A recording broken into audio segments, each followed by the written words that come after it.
generally like to make it informal, but we can do it from back here. Maybe I can just do it this way. This looks informal, right?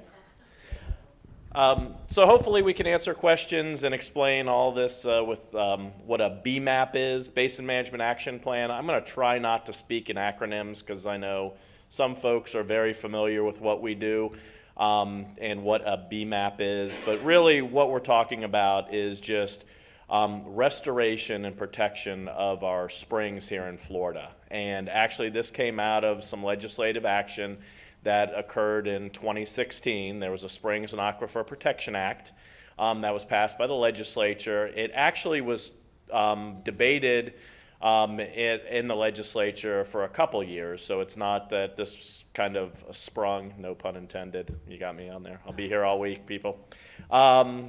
This wasn't something that just came up. I mean, it had been debated and talked about quite a bit in Tallahassee and also around Florida about how we are going to protect our springs and restore our springs. And not only that, but what needed to happen, but also the impacts that would be to Floridians. And so here's a picture that I put up there. Our springs, if you haven't been, aren't familiar with it, they've been increasing in environmental and ecological problems over the last 2 to 3 decades. We have data that shows that as the populations have grown around these areas, that we've seen basically nitrogen. So we all contribute nitrogen to our to the environment, whether it's coming from urban or agricultural fertilizer, or if it's coming from waste products from humans, either wastewater treatment plants or septic tanks, which we'll talk a little bit about later.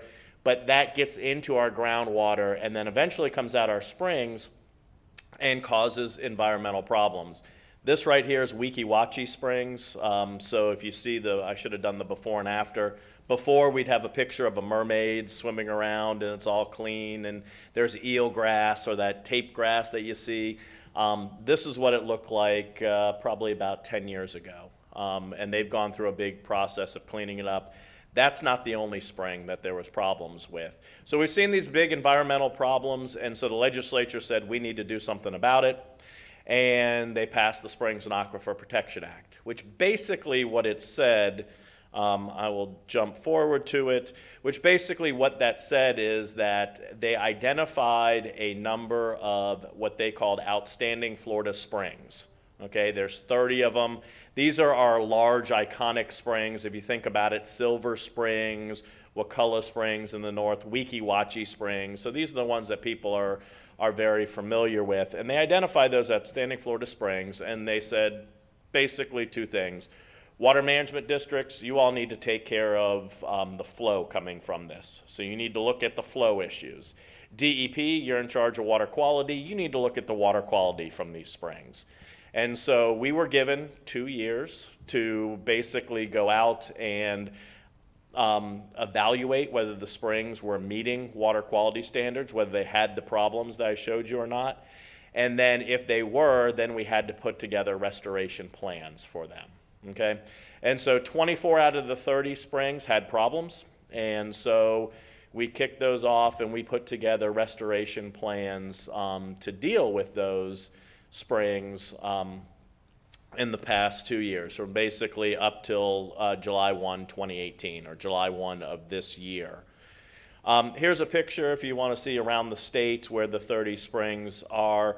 I really should update this and show the spring sheds, so the contributing area. And the interesting thing about springs is a lot of us know about surface water, so you think about the fact that if you dump something on the ground and it rains, that flows into the surface water. Well, in springs, we get the source of the springs is groundwater.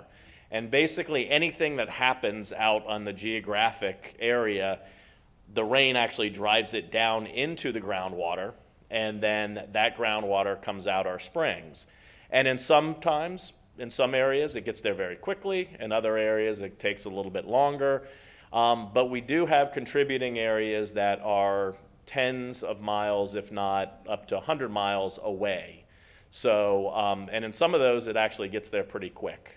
It really all depends on the geology, and I'll talk a little bit about that in a minute. But so these springs areas are pretty darn big as you look across the state. So what the Act told DEP we had to do was we had to identify these priority areas known as priority focus areas. And so the law was explicit. It said that DEP needed to go out and we needed to look at the most vulnerable land for our groundwater. So what does that mean? We were looking for sandy areas.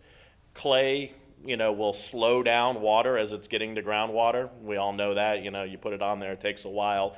Sand, as you know, you pour it on there and the water just goes right down there. So we were looking at that. We were looking at where soils were letting the water go down. Also, the fact that sandy soils, they don't have a lot of organic material, so microbes can live on that. And then when the water's coming down, those microbes actually start eating the nitrogen and phosphorus, right?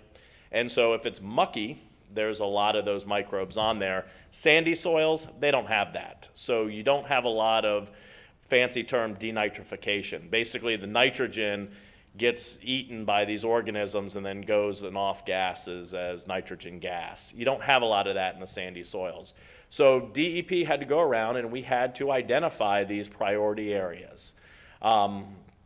Those are the most vulnerable, or the aquifers most vulnerable and closest proximity to the springs, okay? And the legislature identified what we had to take into account for that. Secondly, we had to identify all the nitrogen sources, and it was explicit in the law. It said we had to look at fertilizer, both urban and agriculture. We had to look at wastewater, septic tanks was explicit in the law. Wastewater facilities was explicit in the law. It also said things like sports turf. So think golf courses, baseball court, all of those. That's actually explicit in the law. And so what it did was it told us that we had to do these source inventories.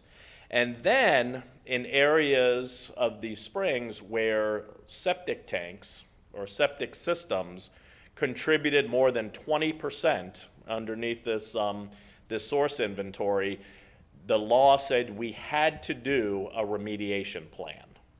Okay, so that was explicit in the law as well. There's some prohibitions in the law. Again, this is in state statute that are tied to those priority focus areas. The last one on that sub-bullet, the last line on this slide is really the one, it doesn't impact Putnam County, but it impacts other counties greatly. And basically what it said was in these priority areas that if septic tanks are a problem in these priority areas, that conventional septic tanks weren't going to be allowed anymore. We were going to have to go to upgraded systems. And so that's a statute in there, and it's a density issue, so it has that. It says lots of smaller than 1 acre. If you're inside that priority focus area, then you'd have to do something. Again, Putnam County, you don't have a priority area here, but other counties certainly do. Here's the map the commissioner had put out. I'll just put this up here. So one of our springs areas, and it's the Silver Springs restoration area, does come in and have the most western part of Putnam County. And if you want to know that boundary line right there, basically that is Highway 21, State Road 21, I believe, that comes right up there. That's the boundary, and then it kind of skirts along there. So if you're familiar with the area, if you're west of that, you would be in our BMAP area. So that basically our BMAP area means that area does contribute to Silver Springs, okay? So the water that's on there eventually finds its way to coming out Silver Springs. It is not one of the priority areas, but it does come out there.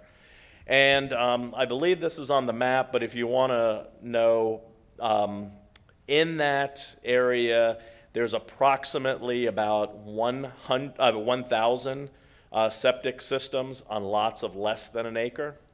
And there's about 2,000 systems that are on lots of over an acre. So about 3,000 septic systems are in that shaded area we have right there. The rest of the county has about 29, 30,000, septic systems in them. But that area, only about 3,000. So what does all that mean? Our Silver Springs restoration plan, if you've seen pictures of Silver Springs or the Ocala area, lots of septic systems there. So guess what? We had to do a remediation plan for Silver Springs. So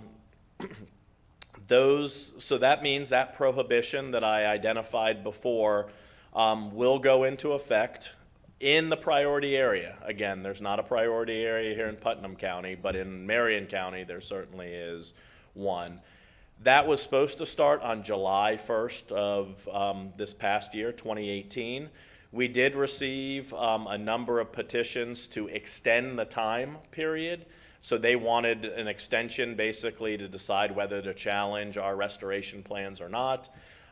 There was a lot of different folks, but mainly the Florida home builders wanted some additional time so they could get their supply lines in place and work on pricing and work through their backlog of contracts that they've already put in place. As I understand it, when they're changing the building code, basically they have a 6-month period of time before things get implemented. Unfortunately, we don't have that ability in our statute, so we couldn't give that 6-month time. But the home builders got creative and they asked for a 6-month extension, and we granted that. There were other petitioners as well, and we granted them time to decide whether they want to challenge our restoration plans. But basically now everything is waiting for January 4th of 2019 when things will go into effect. What that means is that basically for Putnam County, you all are within a BMAP area for Silver Springs. However, none of these requirements will go into effect January 4th. And let me explain what that means. Number one, you're not in a priority area. So that means the statutory prohibition on new construction is not going to go into place. So that's lots of less than 1 acre inside the priority area. That's not applicable. The other part of it is we know that we need to remediate systems outside of that priority area. However, in our restoration plans right now, we delayed that for a maximum of 5 years. And we delayed that because, one, we needed to work on how to put together financial assistance for homeowners. Obviously, going to some of these more advanced systems that are going to deal with nitrogen, then it's going to cost more money. And so we needed to work on a way of dealing with that financial system. Department of Health also was completing some rulemaking that they needed to do, and it's my understanding they'll be entering in some additional rulemaking coming up to help with, take some pressure off and add additional opportunities or options for, for these septic systems. So that's going to be happening over the next 5 years. The other thing was that in the counties that had these priority focus areas, those priority areas, what we needed most, I think, from them was a local master wastewater plan. And by that, what I mean is a lot of homeowners didn't know whether, is my house going to be sewered, anytime in the next 5, 10, 15 years? Or do I need to buy one of these fancy systems, and install that? Because nobody wants to spend an extra few $1,000s on a fancy system just to find out 2 years later you're going to be hooked up to a sewer, right? So we'd been working with the local governments. 2 years is an awful quick turnaround time to get plans together. So we are working with those folks, those counties and utilities that have a priority area to come up with this master wastewater plan. So everybody in that priority area knows, is my subdivision, is my home going to be put on sewer, or do I need one of these fancier systems? So all of that means that the remediation of septic systems is not a requirement until 3, 4, 5 years from now. We will update our BMAPs at that point, so there will be an additional point of entry, as we'd like to say, but an additional point where we tell everybody, hey, these things that I just mentioned have been checked off, we've done it, and we are ready for any comments, and we'll go through that administrative process at that time, which means public meetings coming out. Probably I'll be back here talking to you all again, and talking about what to expect at that time. So that's all about what a restoration plan is. I'm happy to answer any questions. Right, we're taking questions, right? I assume. Yeah. Yes, sir. What do you call the fancy systems you're talking about? How much do they actually cost? Excellent segue into the next part that Department of Health is going to do. And they'll get into both that, exactly what is one of these nitrogen reducing systems or fancy systems, and then kind of what the difference in cost is, because that's certainly been everybody's question. Are there available technologies right now that can be put in place, and then how much more is it going to cost? Because it will cost more. I mean, and it's just a matter of right now, there are options that there's some options that are the Cadillac version that cost, tens of thousands of dollars more. But there are others that are, as I like to say, my old Honda Civic version, where you can put those in, and that they'll do the job and meet the requirements. So we'll get that next time. Yes, sir. Yes, yeah, aerobic treatment units. Yes, sir.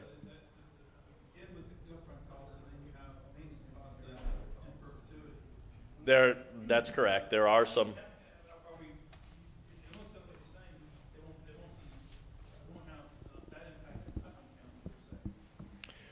Right now, it will not. That is correct.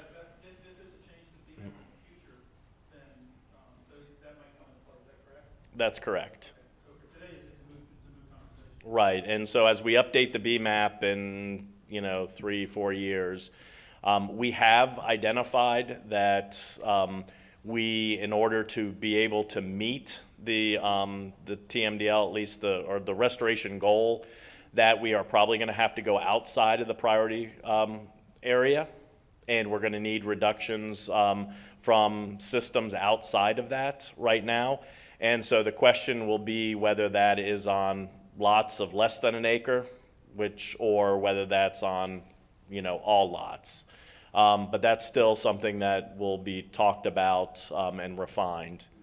So, yes, sir. Do you have any materials to help the counties figure out at what point it's wise to put together a sewer system versus leave everybody on their own? Yeah, we certainly have been engaged with counties and local utilities on going through, as I mentioned, these master wastewater plans. We've talked to them about doing, they're basically feasibility studies, if you're familiar with the utility world. And so we have folks, engineers, who've kind of gone through those discussions and everything. We're happy to point anybody who's interested. I can give them names and information on who to talk to. So. Just so we're clear, you only talk about the impacted area being the shaded area in Putnam County to the west, out by Johnson. Yep. Yes, sir. I mean, it's all I'm gonna. this area that's shaded, Yeah, it's that shade. Yes, ma'am. You had a question, then we'll. If a homeowner invests in this fancy system and 10 years down the road they get sewer, are they going to be required to attach to sewer, or can they just keep their fancy system? Yeah, so maybe Department of Health wants to. So basically, right now, when, that's part of the reason why trying to put together these feasibility and understanding where locally you're going to sewer versus what needs to be upgraded, because our plans by law have to say that we have to try and achieve our goal in 20 years. That's what the law says. Now that's a lot of infrastructure to put in 20-year time period. And so, you know, it may be something where there's a reliance on going to the more advanced systems just because of trying to do the build out. But right now, you know, that is a good question as far as there's no guarantee that if you on your own go and put in a system that 10, 15 years from now, if sewering becomes available and the utility writes you the letter that says you have to hook up because you're within, you know, 100 feet of this, that wouldn't be enforced. So a lot of it is really trying to get that information out, talking to the local government, talking to the utility about where are you planning on doing these things. Within the 100 feet thing is a law, right? That's a law, correct. Right, that's why I bring it up, because that is a statute and a law that, you know, is out there. So we can't just say, I can't strike something in my restoration plan that, you know, trumps that law. And so that's why I say I think it's one of those things of, excuse me?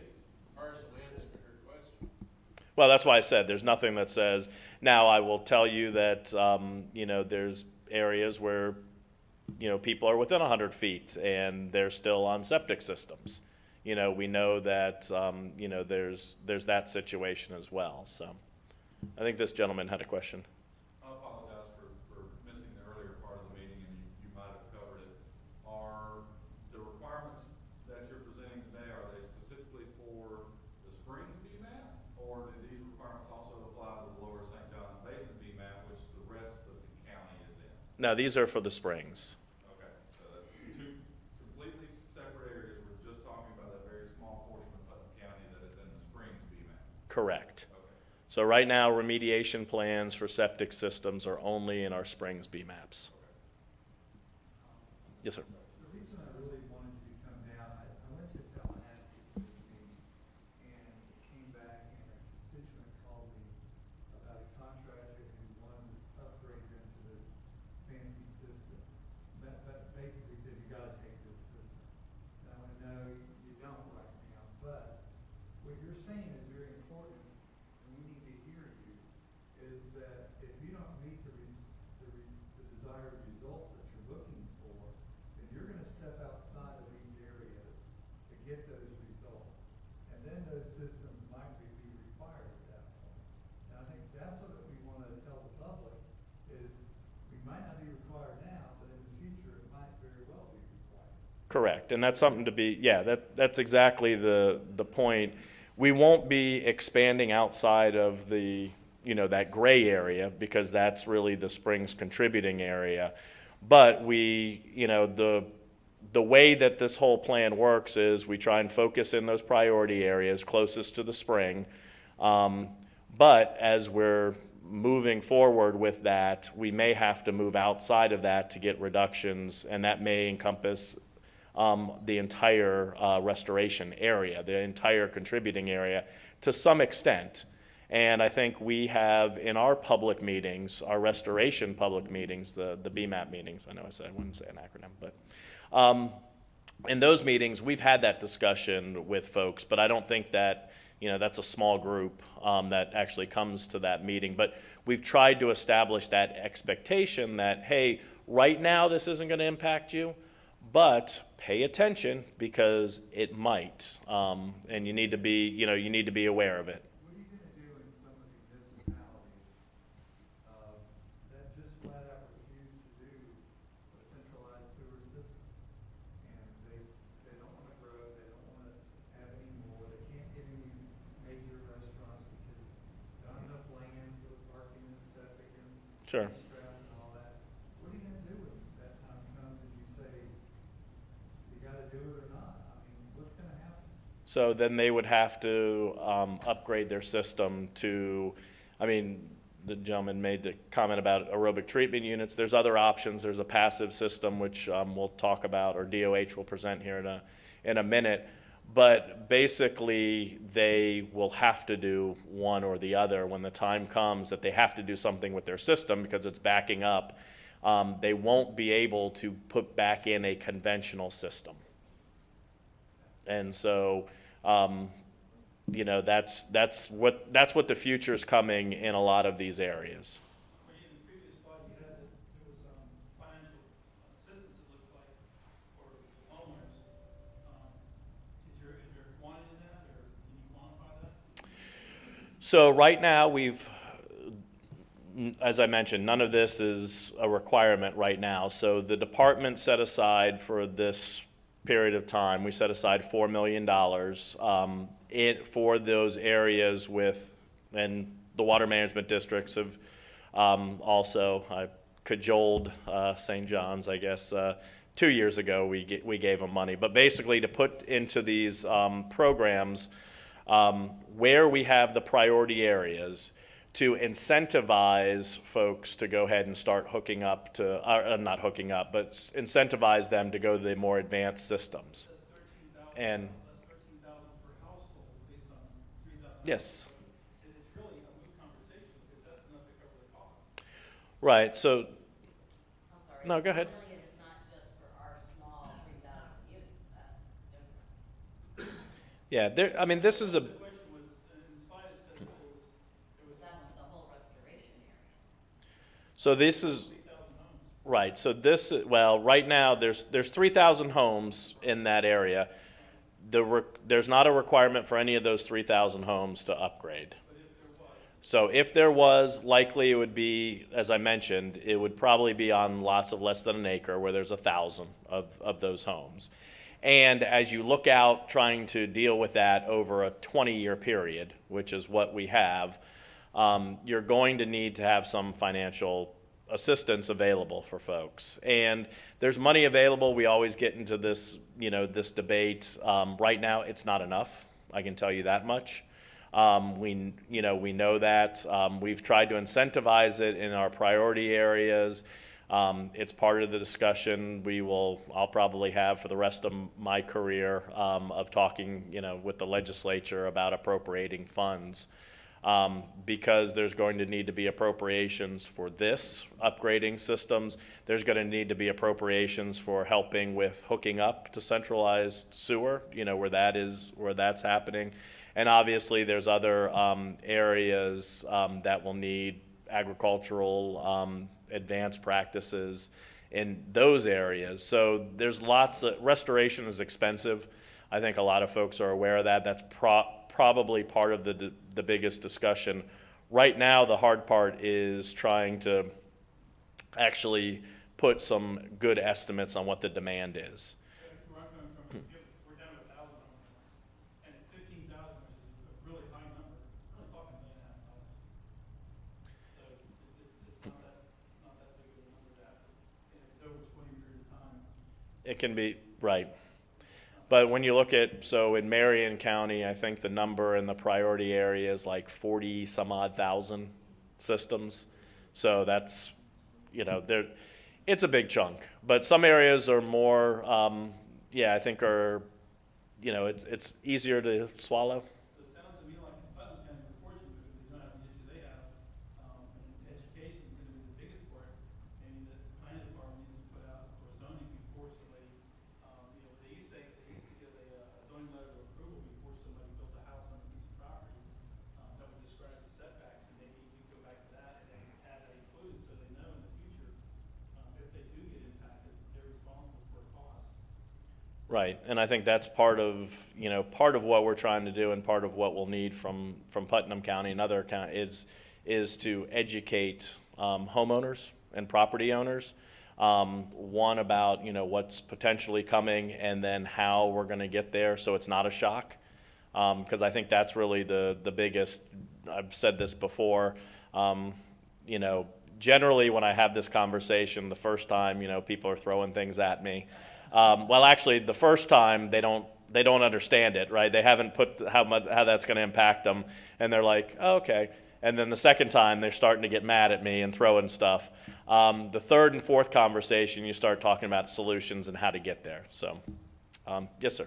Are there hard numbers as to how much money is available for homeowners for Putnam County through that little area? For right now, there's no financial assistance available it's not a requirement in that area. It's also not in one of our priority areas. So we are incentivizing in the priority area.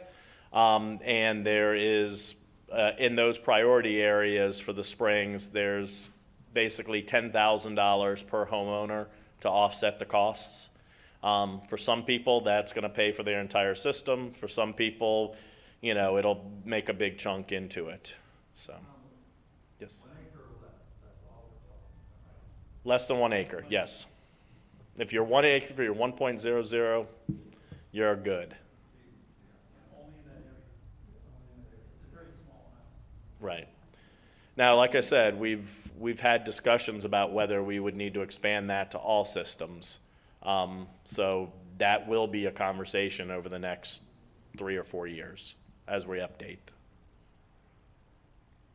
So you want to jump on to DOH and get into the real good stuff?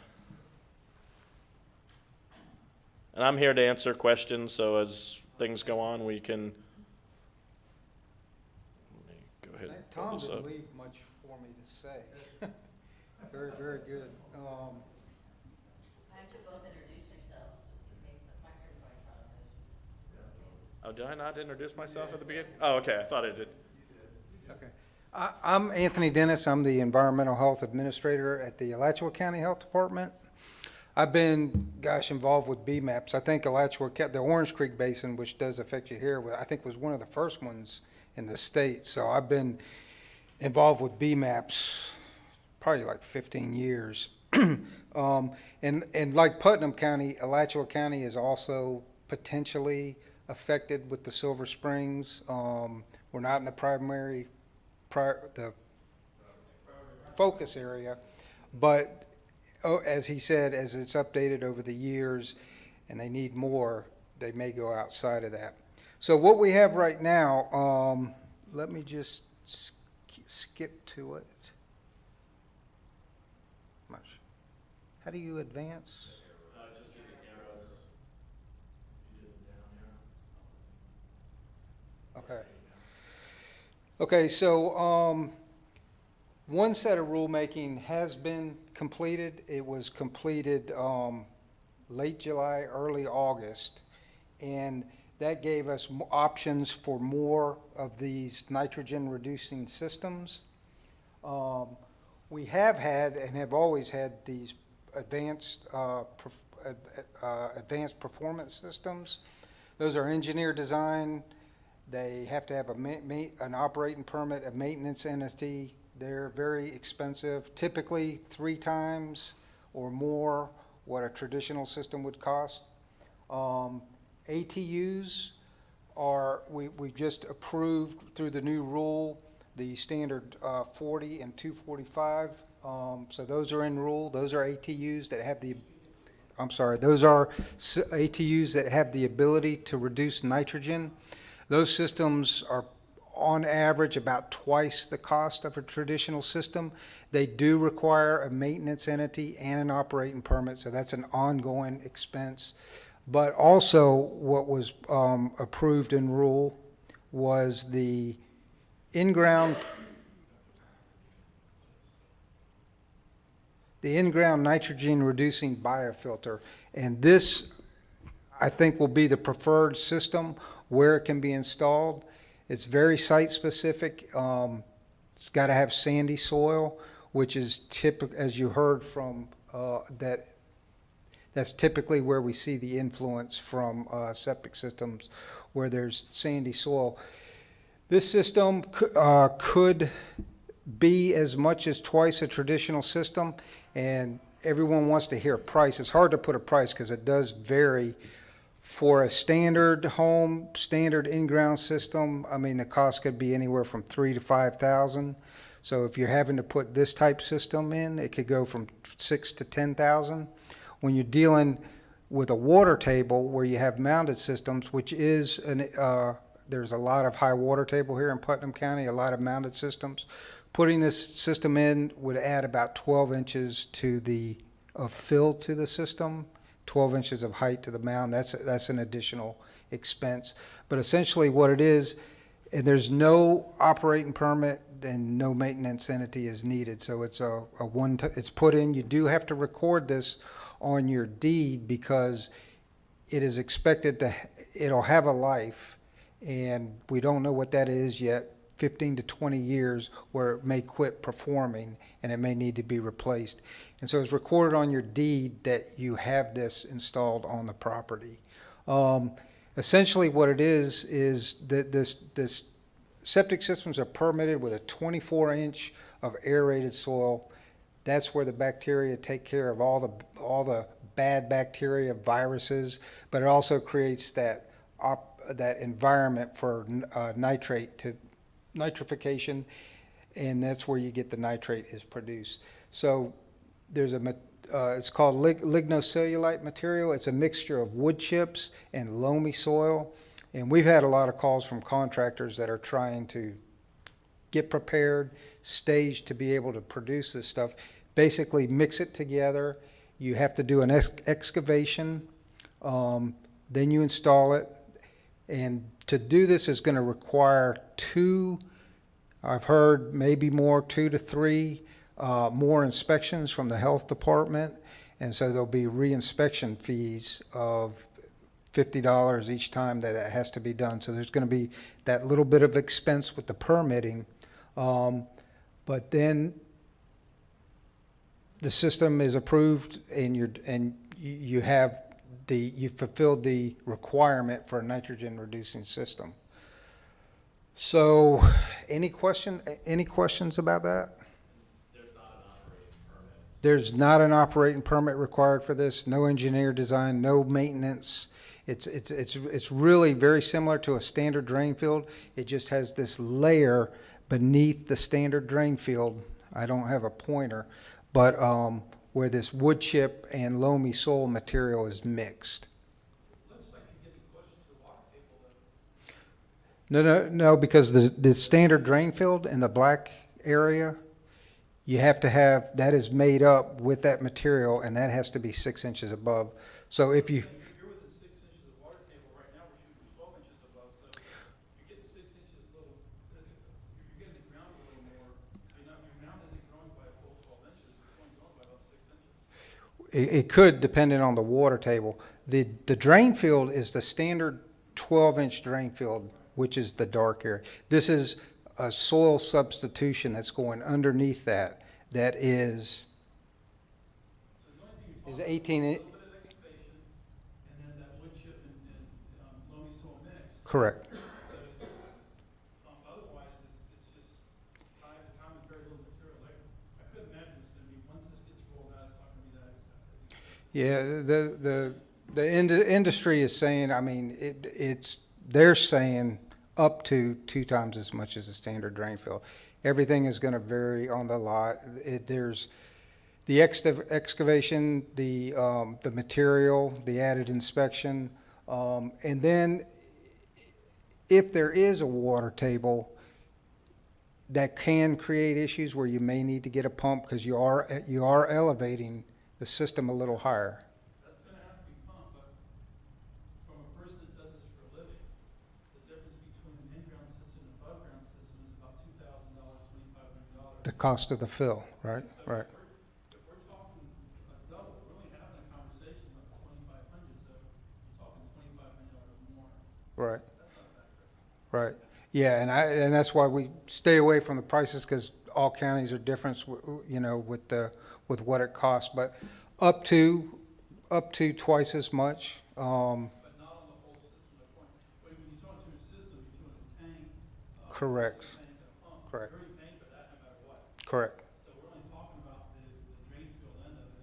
It's really not that big of a number. Well, that's good. I mean, hopefully it's not. That's why this was put into rule as another option, a low-cost alternative. When I hear double, I just put a system in last week, it was $7,000. I'm thinking $14,000, no way, we're out of a $9,000 conversation. Right. Well, good. Yeah, I think, the costs are I think the biggest variable. Certainly there's folks who will pick they'll say, oh, this is gonna cost $10,000 or $20,000, but they'll pick the big Cadillac versions and say,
it gives it a carbon source.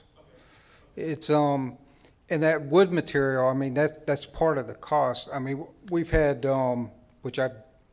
wood resource recovery companies that, trying to get into this market. But yeah, I mean, you can use sawdust, wood chips, and then it does have to be mixed with a loamy soil, so that is, you can't use the soil, you typically can't use the soil on site, right? So then you have to mix it and then do the excavation, install that, inspection, then you can construct the traditional drain field on top of it. So is this something that the county could develop at the landfill with all the, what they have laying out there? Yeah, I think they could. And a mixture's easy to combine. Yeah, I mean, so you're in the industry. I mean, I'm getting not as many as I thought I would, but contractors trying to get, stay in front of this thing. I mean, that's the right thing to do. Any other?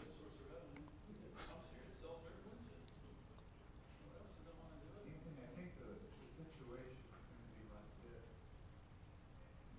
Probably not in these areas, the priority areas right now, but if it expands out, you've got a lot of lots out in the west end of the county, less than an acre. And their system starts failing, and it's gonna be 5,000, it might as well be 30,000 to some of those people. They don't have it. So you're gonna see abandoned places and people walking away. And there's not a lot of room out there. I mean, these lots were 75 by 125, so you can imagine, one segment's in the back and one well's in the front and all the way through the estates like that. So you could actually see people just going, there's no way I can meet the setbacks, there's no way I can do this. I can't put in a $14,000 or $10,000 or $8,000 system. Right, and hopefully, I mean, yeah, I mean, sure, that's a possibility. I mean, when and if this becomes a requirement in these areas, there will, the funding, I mean, that is understood, and there will, hopefully be some sort of funding, some sort of homeowner assistance when that time comes. And you're right, you do need more room, a little more room for one of these. This may not be the option. I mean, this is going to be the preferred thing because it's the cheapest. It's no operating permit, no maintenance. But there could be situations where the only option is to put in an ATU or, forbid a performance-based treatment system. But Didn't you guys, that extra, whatever, 24 inches going out, didn't you allow the rule where that wasn't counted towards the setback? it's not, that's correct. That is correct. That's not counted to the setbacks. But sometimes the additional height on a mound creates more shoulder and slopes. Septic tanks are probably not in the confined lot. They're probably over on somebody else's property, drain field. I mean, believe me, Well, the good thing about Interlochen is very sandy, so hopefully there's not challenging water. Yeah. but yeah, you're right, a lot of it's sandy soil, so it's good, but So not what every- we've been encouraging, from the funding side, is really trying to work with the local governments, the counties, or if it's a utility, whomever, and trying to put together a program, and get state assistance to help with that program. So you don't have the situation where people are having to abandon because they can't afford $2,500 or $6,000 or whatever, to kind of offset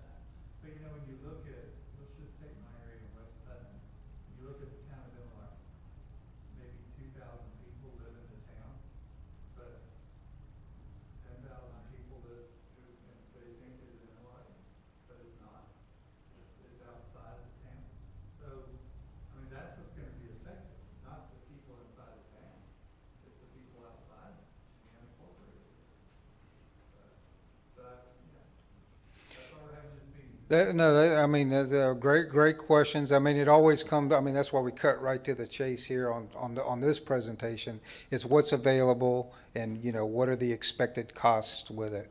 Well, it might behoove the county commissioners in the future to be looking at, some systems that might could spark economic development. So if we say, you know, this area's gonna grow, maybe we can fund a system or partner with somebody to fund a system that maybe can piggyback and we can see areas grow based on that. Well- Having a centralized system. Yeah, I know a lot of feasibility studies are being done specifically up there around Silver Springs. I mean, where are you going to get more bang for your buck? I know that was a big part of the decision-making process. You know, where are you going to, and that's why there's the priority focus areas, where you can get the most bang for your buck. And then you try that, and it's continually looked at, updated, and if you're not getting it there, you may need to expand outside of that priority focus area.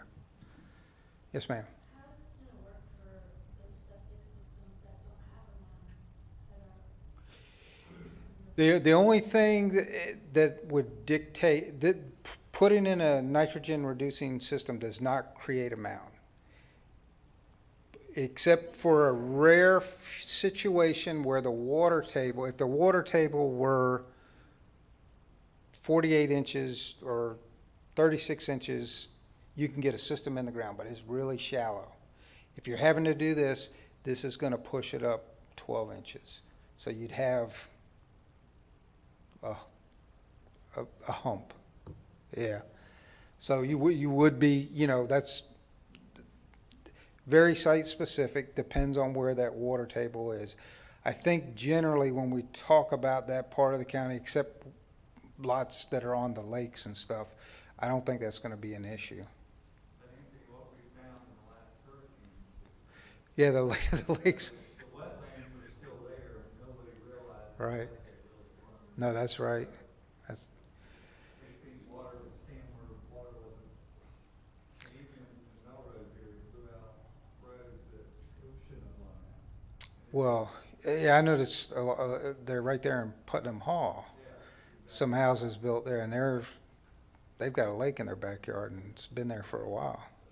but that was that way. Yeah, yeah, Many years ago. yeah, But people have filled in and altered and. yeah. Anthony, thank you. Okay, very good. Mike, any other questions? Huh? Want to close it there? Jody, you talk? Jody, you go ahead, I'm sorry. That's all. No, go, you're right here, we're here. Go. I'm sorry. No problem.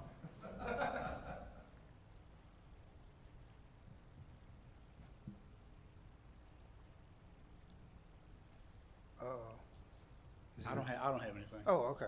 I'm good. I'm agriculture. Now, my name's Jody Lee. I'm with the Florida Department of Agriculture, Office of Ag Water Policy. And y'all have the little handout that's my presentation tonight. I'm not as slick as Tom or Anthony. And they did a really good job of showing y'all what everybody's up against. And a lot of the slides, if I had a PowerPoint, would be redundant of what Tom had. We've been in a lot of these meetings together and faced a lot of the same questions and issues together. But as far as agriculture goes, you can see on the handout that I have, it's the same shaded area. And in that area, we have roughly 8,300 acres of agriculture in that area of Putnam County. We have roughly a quarter of that enrolled in our best management practices programs. So that leaves us about 3/4 left to get. Our best management practices programs are designed to document, they're not to tell people how to run their operation or how to farm. Our best management practices programs are there so that we can document that the farmers are doing what they should do to protect the natural resources in the area. And they address 3 areas: nutrient management, irrigation management, and water resource protection. Those are the 3 critical areas. And a lot of the best management practices that we have are non-structural, where you can't really see what's going on. And one of the biggest ones is record keeping, and showing how much fertilizer they put out, when they put it out, and that type of thing. When they irrigate, if they irrigate. A lot of people don't understand is that a lot of agricultural lands, especially pastures, are not irrigated, and a lot of them are not fertilized. And when they are fertilized, they're not fertilized on a regular basis. In the western part of Putnam County, the primary ag operations that we have out there are livestock, cattle, cow-calf operations, and some equine operations. So we've targeted the primary producers in that area right now. What you see of that 75% that we have left to look at, we need to really kind of ground truth that area to make sure that that's still real bona fide agriculture. A lot of what you see when we report these things goes off the property appraiser's side for an ag classification. So we don't know if it's actually in production still, but it's still got an ag classification, or if they're little hobby operations. And we're working now on what we call our small farms manuals to address all kinds of operations that are under 50 acres in size. And that could take in all the vast majority of what we have left over in Putnam County in the western portion of the Silver Springs area. One of the things I like to just kind of, does anybody have any questions about that before I go on? One of the things I like to kind of expand on what Tom and Anthony have talked about is what we call the water bill, which is the Springs and Aquifer Protection Act. You hear a lot of people just call it the water bill. And what it did was, prior to that being signed into law, we had 5-year review periods for all of our BMAPs, our Basin Management Action Plans. And it, as long as every 5 years, if you were in the right trend, going in the right direction, they'd say, keep doing what you're doing good. Well, that water bill changed things. It gave us 5-year milestones to meet. And now in 20 years, we're required to meet the TMDL, the total maximum daily load in that basin, legislatively. So now we've got these 5-year increments that we have to meet. And for agriculture, our 5-year goal for the first 5 years is to get 100% implementation of all the applicable BMPs that are in that basin. Now, you notice I said implementation. That doesn't mean enrollment. That means everybody that we've got enrolled, we want to do 100% of the BMPs that they're supposed to be doing. In the 10-year mark, we want to get the load that's associated to agriculture in that basin down 80%.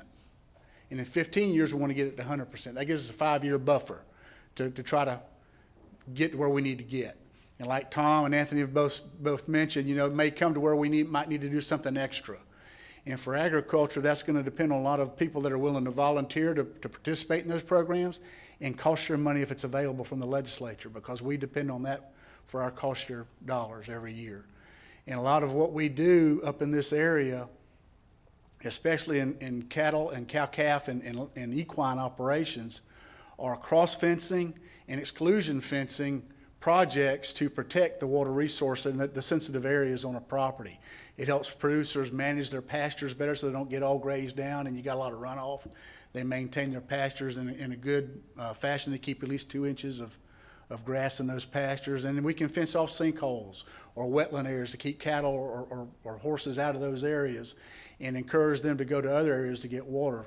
We'll even cost share solar-powered wells to water their livestock, their animals with, to keep them out of those other areas. So those are some of the things that we do up in this area that are primary to this western portion of Putnam County. So, I mean, that's kind of the simple ag presentation to what Putnam County's got. We're lucky that, like Tom and Anthony have both said, the priority focus area for this Springs area is all in Marion County.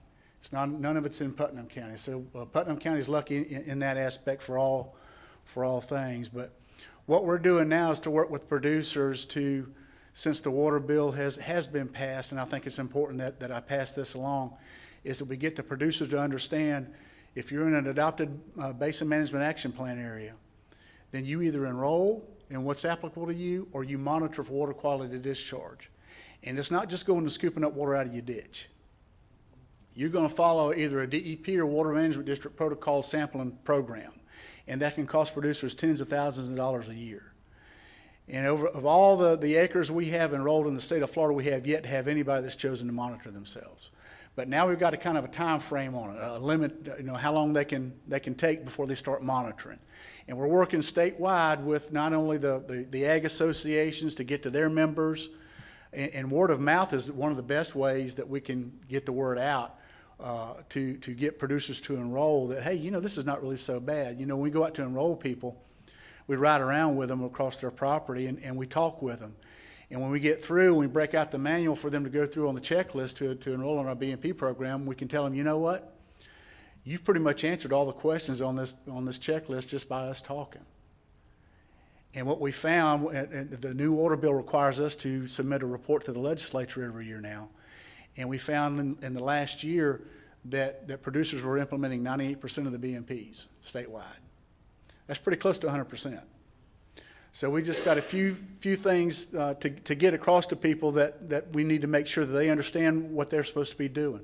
You have a question, Larry? When I was in Tallahassee at the first meeting, the guy said basically, if agriculture is not involved in the solution, there is no solution.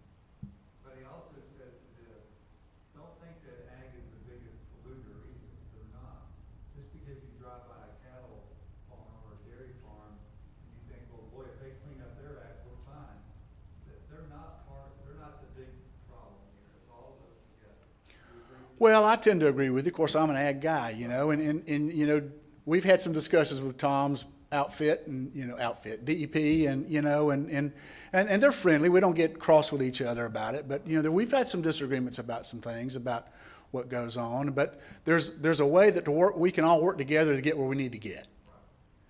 And yes, I agree with you that farmers are the first environmentalists that there are. They got to take care of their land. If they don't have their land, they don't have anything. And they fish in the same water, they swim in the same water. They need to protect what they got. They hunt on all that property. They need to protect it. Yes, sir. Translate that thought that you just had, which I love, down to, Waco, Okeechobee, and, sugarcane farmers, are they getting the bone wrap? Well, that's not my area, but I will say this. And Tom, you can enlighten me a little bit, or you can. Yeah, yeah. We're talking about Western Putnam County. I've heard different people say different things.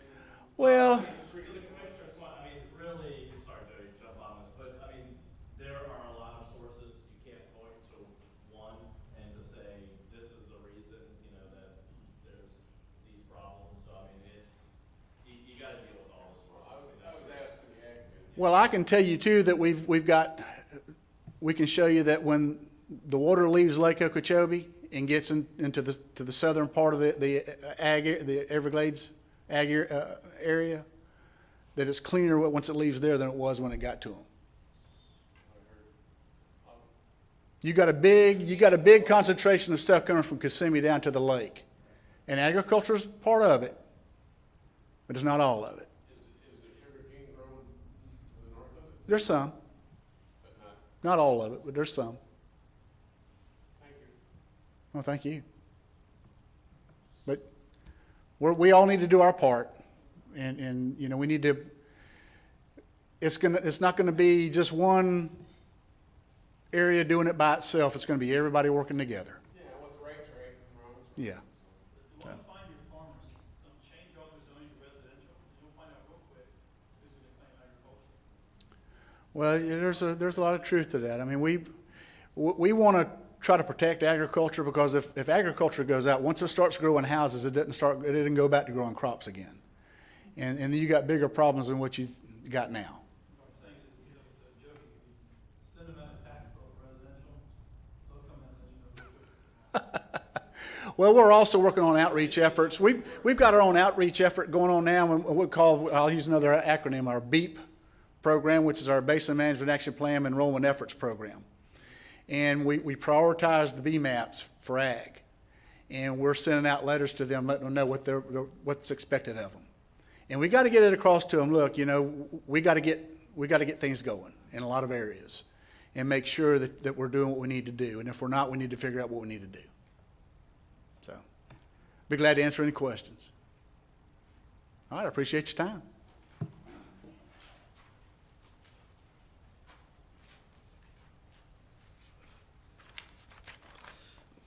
First of all, I just want to say thank you to Jody, Tom, as well as Anthony, for being here tonight, and for Commissioner Harvey for putting this together for us. It's good to see our other partners in the room tonight too, Water Management District. And Tim, it's always good to see you here, sir. Absolutely. But anyway, thank you so much for doing this for us tonight. I apologize. Mr. Reynolds and I were in another meeting when this got started. We'd like to have been here to start with the beginning of the meeting. But anyway, this is fantastic, good information. You know, and I am a son of a farmer, so I can appreciate your comments there at the end. But it appears as though we're on the right track. It appears as though that we know who to reach out to if we have questions. I'm sure we've got a copy of this. Is that correct, Brandon? All right, so we can upload this to our website, you know, hopefully educate some more folks as well. So anything that we can do here on Putnam County's level, we certainly want to do. We want to make sure we get the information out to our citizens and give them the direction of where they can reach out if they need something more detailed than what we can give them. So thank you all for being here tonight, and thank you all for sitting through the presentation and supporting this program. Thank you.